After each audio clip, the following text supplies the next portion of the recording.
ছোটবেলা থেকে বরাবরই পড়াশোনায় ভালো থাকা একটা মেয়ে। ক্লাস 10-এ যথেষ্ট ভালো রেজাল্ট করে, বাবা মা যথেষ্ট খুশি।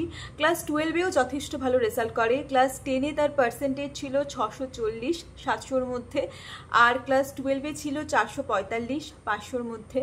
তো সবাই ভেবেছিল যে হয়তো বা মেডিকেলে চান্স পেয়ে যাবে, একটা অ্যাটেম্প্ট দুটো অ্যাটেম্প্টের পরই হয়তো মেডিকেলে চান্স পেয়ে যাবে। মেডিকেল এক্সামটা খুব একটা কঠিন লোক জানতো, কিন্তু যেহেতু এত ভালো স্টুডেন্ট তাই খুব তাড়াতাড়ি চান্স পেয়ে যাওয়াটাই তো স্বাভাবিক। কিন্তু তারপর যখন প্রথম ড্রপ যায় মেয়েটা আস্তে আস্তে নার্ভাস হয়, যখন সেকেন্ড ড্রপ যায় আস্তে আস্তে কনফিডেন্স লুজ করতে শুরু করে, থার্ড ড্রপ যখন যায় তখন সে তার আশেপাশের লোকজন, তার রিলেটিভস সবাই তার উপর থেকে আশা হারিয়ে ফেলে। তারপর যখন ফোর্থ ড্রপের পর যখন সে নিজের উপরেও আশা হারিয়ে ফেলে এবং সুইসাইড অ্যাটেম্প্ট করে, তখন তার মা বাবা একমাত্র তাকে ওই টাইমটায় জড়িয়ে ধরে বলে যে আমরা জানি তুই পারবি, তুই আরেকবার শেষ চেষ্টা করে দেখ।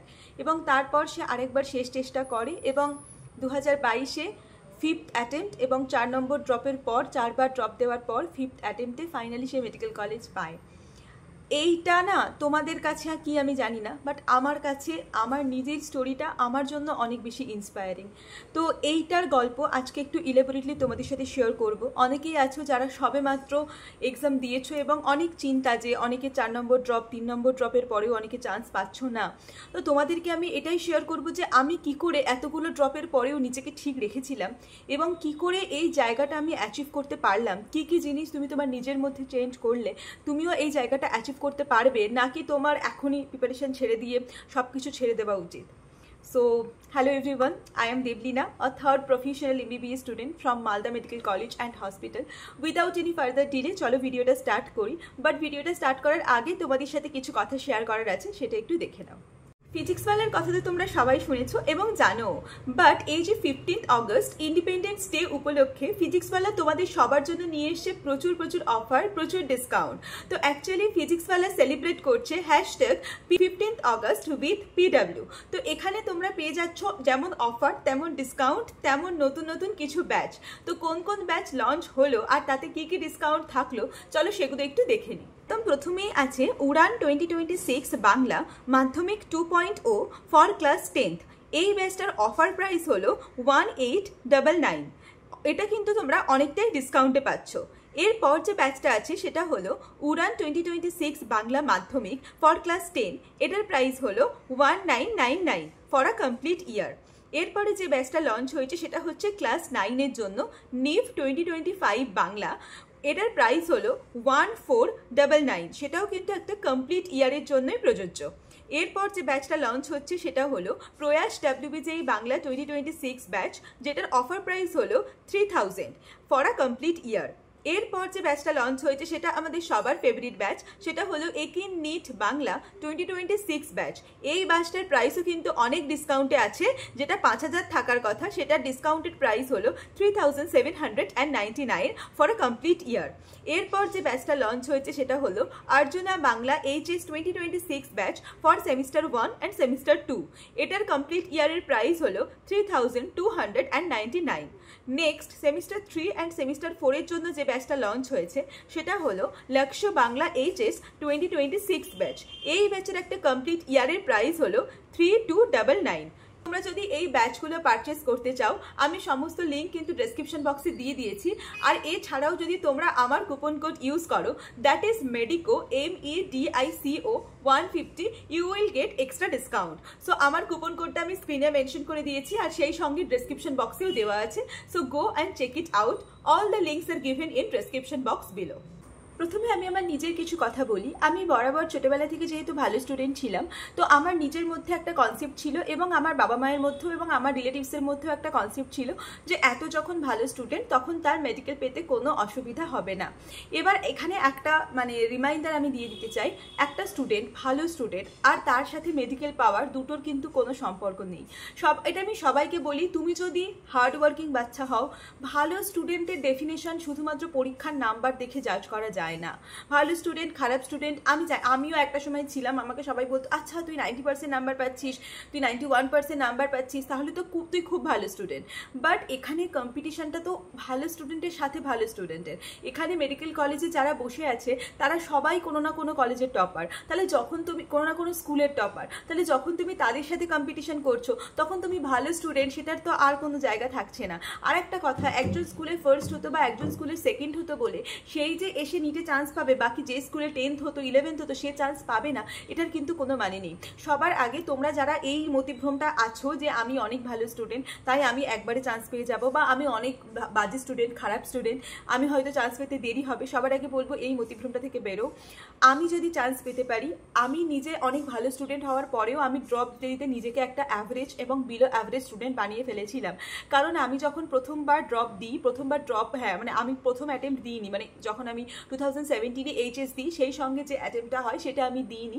2018-এর অ্যাটেম্প্ট যখন আমি দিই, মানে এক বছর ড্রপ দেওয়ার পর আমি যে অ্যাটেম্পটা দিই সেটাতে আমার নাম্বার ছিল 221। তাহলে ভাবো আমি নিজেকে কতটা অ্যাভারেজ থেকে বিলো অ্যাভারেজে নামিয়ে এনেছিলাম, যে 221 পাওয়ার মানে কারা পায়, মানে যারা কিছু পড়ে না, কিছু জানে না, একদম না কিছু জেনে চলে যায় তারা পায়। তো তখন কিন্তু আমি নিজের উপর কনফিডেন্স হারাইনি, বাট আমি নিজের অকাতটা দেখতে পেয়েছিলাম যে অ্যাকচুয়ালি 221 থেকে সিলেকশন হবে, তখন সিলেকশন হতো 500-র ওপরে, তো আমাকে নিয়ে যেতে হবে 500-র ওপরে। আমি কি করে নিয়ে যাব?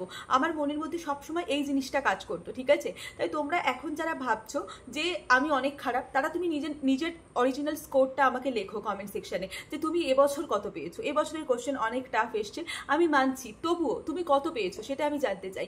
তাহলে তুমি বুঝতে পারবে যে তোমার জার্নিটা কোথা থেকে শুরু হচ্ছে।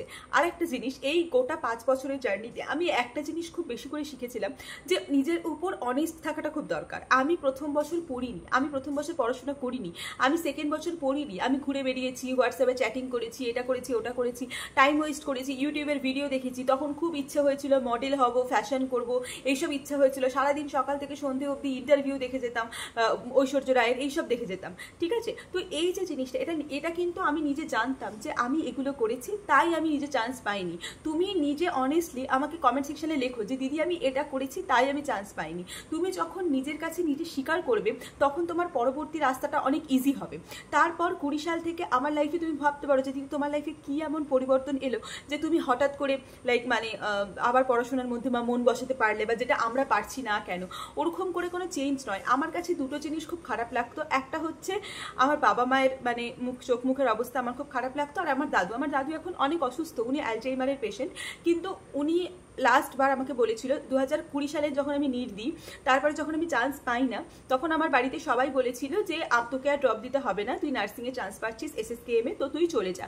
তো আমি তখন এটাই বলেছিলাম যে আমি আরেকবার দেখতে চাই। আমার বাবা মা একদম রাজি ছিল না। ওই লাস্ট মোমেন্টে আমার দাদু বলেছিল যে না, দাদু মানে আমার বাবার বাবা, ঠাকুরদা যেটা হয়, উনি বলেছিলেন যে না, ও আরেকবার দেবে। এখন উনি অসুস্থ, পুরো প্যারালাইসিস, মানে অনেক শরীর খারাপ, পাগল মতো, ঠিক আছে?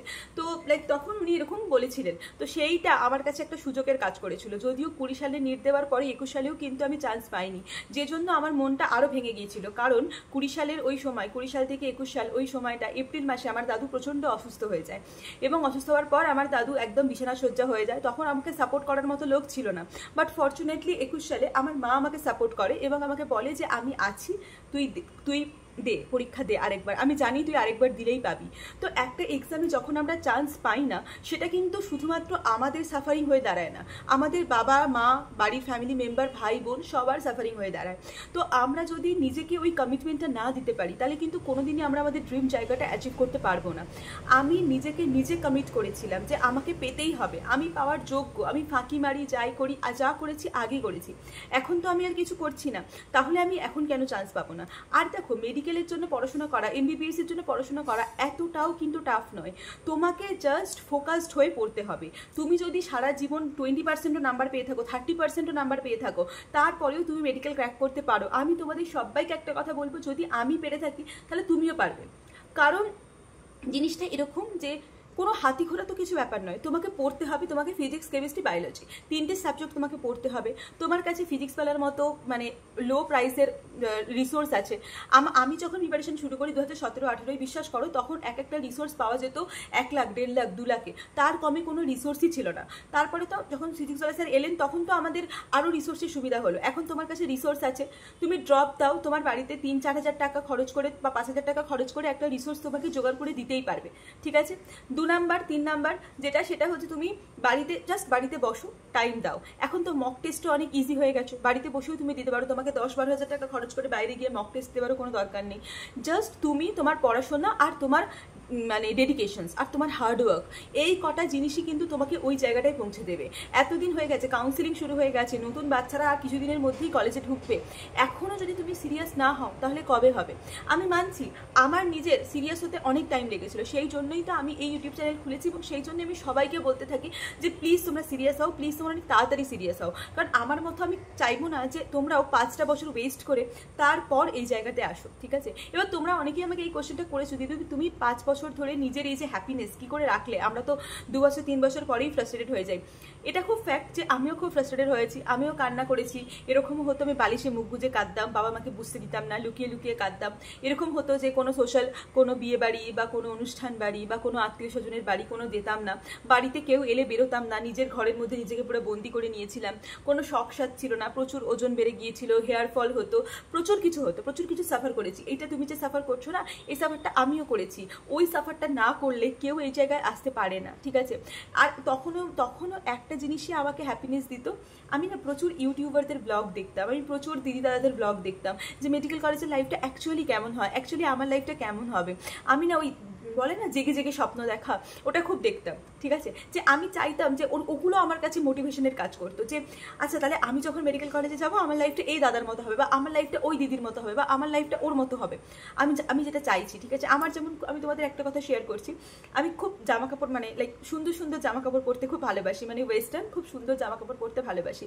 এবার স্বাভাবিক বাড়িতে থাকলে তো আর বেরোনোর জায়গা নেই, তো ওয়েস্টার্ন জামা কাপড় পরবো কোথায়? রেস্তোরাঁয় খেতে যাচ্ছি, মুভি দেখতে যাচ্ছি, তবে গিয়ে না পরবো। আমি জানি না তুমি বললে বিশ্বাস করবি কিনা, আমার বাবা আমাকে কোনো টাকা পয়সা বেশি হাতে দিত না, কারণ আমি ড্রপ ইয়ার বাড়িতে বসে থাকতাম, কোনো টাকা পয়সা লাগতো না। বাট আমি সানডে করে এক্সাম দিতে যেতাম মক টেস্ট, তখন বাবা আমাকে গাড়ি ভাড়া দিত। আমি ওই গাড়ি ভাড়া থেকে 100-150 টাকা করে বাঁচাতাম।